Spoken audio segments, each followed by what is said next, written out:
Hello students, welcome to my YouTube channel.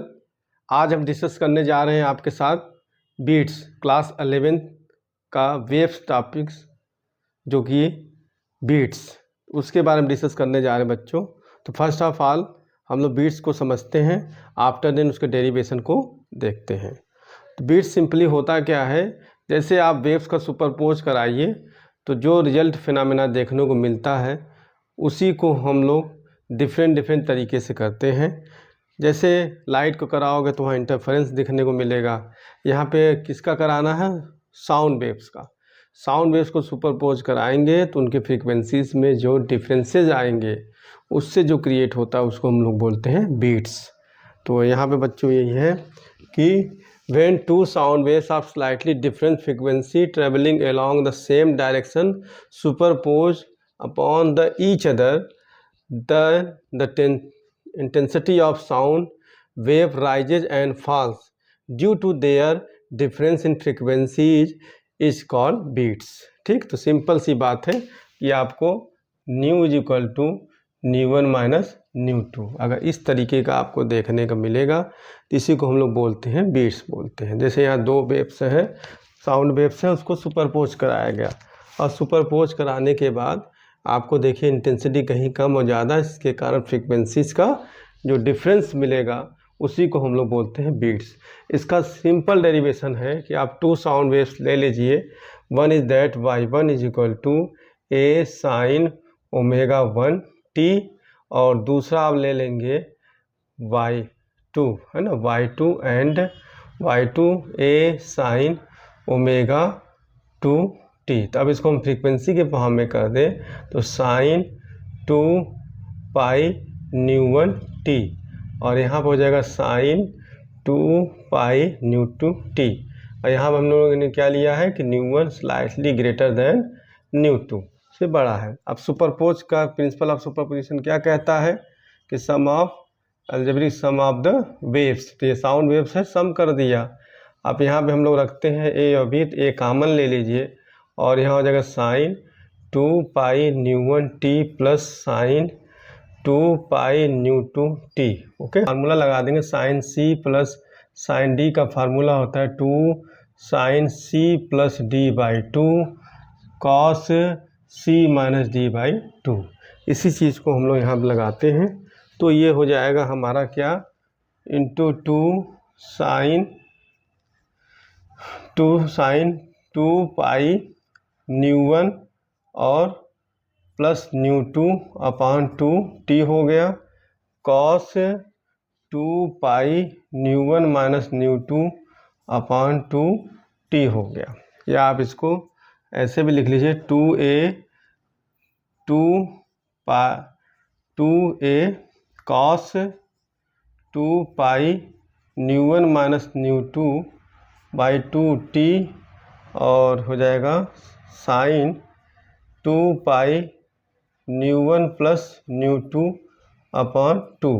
अब ये जो बच्चों यहाँ पे 2a इस कॉस, अब 2 पाई इसको हम मान लेते हैं क्या, मोड फ्रीक्वेंसी, है ना, मोड फ्रीक्वेंसी मान लेते हैं और टी इसको मान लेते हैं साइन। देखो यहाँ by 2 that means average type का है, तो इसलिए हम लोग यहाँ लिखेंगे 2 पाई और न्यू एवरेज टी।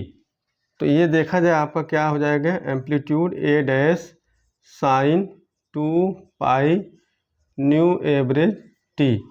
आप देख रहे हैं दो को सुपरपोज कराया गया, इन दोनों को, फिर आपको रिजल्ट क्या मिला, एक वेव मिला।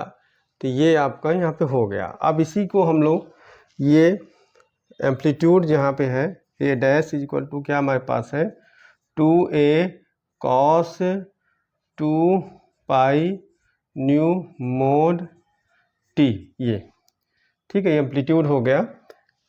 और अब इसी से ये वेव कब मैक्सिमम हो कब मिनिमम होगा इसी के कॉन्सेप्ट पे डिपेंड करेगा। तो आप क्या करेंगे कि फॉर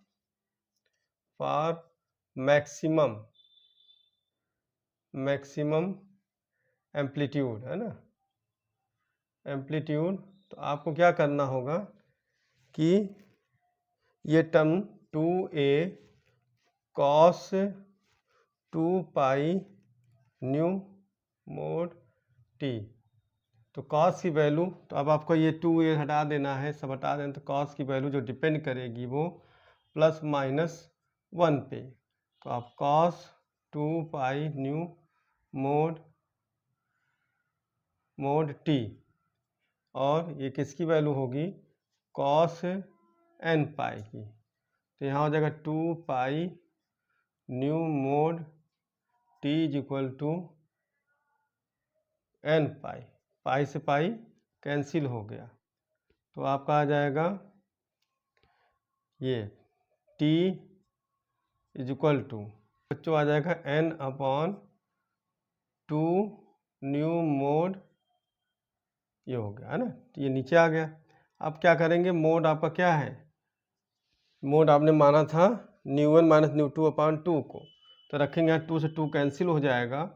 तो आपके पास क्या हो जाएगा, n/न्यू1 माइनस न्यू2। ठीक, तब इसके लिए जब आप n की वैल्यू पुट करेंगे तो cos की वैल्यू कहाँ से, 0 की होती है 1, पाई ऐसे रखेते जाएंगे। तो आपको क्या मिलेगा, t इज इक्वल टू 0, फिर 1/न्यू1 माइनस न्यू2, ऐसे ही 2/न्यू1 माइनस न्यू2, और 3/न्यू1 माइनस न्यू2, सो ऑन। तो ये आपने देखा। अब आइए फॉर मिनिमम के लिए, है ना, फॉर मिनिमम एम्पलीट्यूड। तो अब यहाँ पे जो वैल्यू होगी ये cos की वैल्यू क्या लेंगे आप लोग, 0। तो cos 0 किसकी वैल्यू होती है, π/2 की, है ना, cos 90 की। तो आप लिखेंगे cos 2 pi nu mod t is equal to, है ना, तो cos π/2 तो मीन्स 2n प्लस π/2 ये होगा, है ना। तो अब यहाँ पे आ जाएगा 2 pi nu mod t is equal to 2n plus 1 π/2, pi से पाई कैंसिल हो गया, और 2 यहाँ पे रख दे रहे हैं इस बार, न्यू2/2 इंटू टी, 2n प्लस 1/2, 2 से 2 कैंसिल हो गया, तो t इज इक्वल टू हो जाएगा आपका 2n प्लस 1/2 न्यू1 माइनस न्यू2। ठीक है, अब n की वैल्यू आप रखेंगे स्टार्टिंग से कहाँ, 0 से। तो 0 से रखेंगे तो आपकी फ्रीक्वेंसी क्या आएगी, t is equal to 1/2 nu one minus nu two. दूसरा आएगा आपका, रखेंगे तो यह 2 बन जाए 2 3 हो जाएगा, है ना, 3, फिर कामा 5/2 न्यू1 माइनस न्यू2, और सो ऑन, ये आ गया। ठीक, अब दोनों में अगर आप निकालेंगे टाइम इंटरवल, तो t इज इक्वल टू आपका t बीट इक्वल टू आएगा 1/न्यू1 माइनस न्यू2। दोनों का आप जैसे इसमें जो है, इस वाले में जो है डिफरेंस निकालेंगे, देखिए 1/न्यू1 माइनस न्यू2 आएगा, इसमें भी आप देखेंगे तो 1/न्यू1 माइनस न्यू2 आएगा। ठीक, तो टाइम जो मिलेगा बीट का वो 1/न्यू1 माइनस न्यू2। तो आपको न्यू जो बीट मिलेगा, जो आपका रिजल्ट, वो क्या होगा, 1/t बीट होगा, है ना। तो आप न्यू बीट इक्वल टू क्या हो जाएगा बच्चों, पलट के ऊपर आ जाएगा न्यू1 माइनस न्यू2। तो आपको यही डिराइव करना था, ठीक, कि न्यू1 माइनस ये nu beat equal to nu one minus nu two derive करो। तो बहुत ही सिंपल वे में केवल इस फार्मूले को यूज करके sine c plus sine d का लगा करके आपको सॉल्व करना है। बस cos की वैल्यू 90 पे क्या होती है, 0 होती है, तो π/2, और पाई पे क्या होता है, 0 पे क्या होता है, cos की वैल्यू मैक्सिमम, क्योंकि cos 0 की वैल्यू 1, cos पाई -1, ऐसे ही होता जाएगा। तो आपको दोनों कंडीशन याद करके तैयार करना है।